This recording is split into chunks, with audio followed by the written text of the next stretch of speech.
পুলিশের বিশেষ শাখার পরিদর্শক মামুন ইমরান খান হত্যা মামলায় দুবাইয়ে পলাতক আলোচিত স্বর্ণ ব্যবসায়ী রবিউল ইসলাম ওরফে আরাফ খান সহ ৮ জনকে যাবজ্জীবন কারাদণ্ড দিয়েছে আদালত।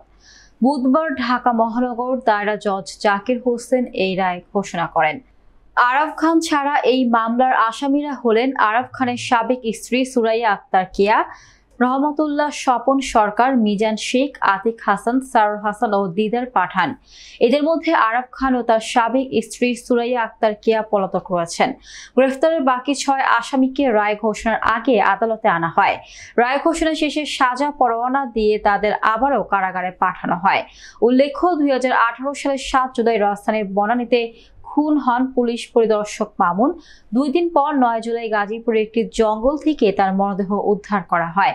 ওই ঘটনায় ৩ দিন পরে মামুনের ভাই জাহাঙ্গীর আলম খান বাদী হয়ে রাজধানীর বনানী থানায় হত্যা মামলা দায়ের করেন।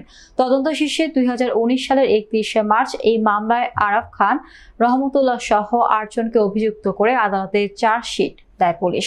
২০২১ সালের ২৫ নভেম্বর আদালত এই মামলার অভিযোগ গঠনের মাধ্যমে আসামিদের বিচার শুরুর আদেশ দেন। মামলাটিতে ৩৮ জন সাক্ষীর মধ্যে ২৬ জনের সাক্ষ্য গ্রহণ করেন আদালত।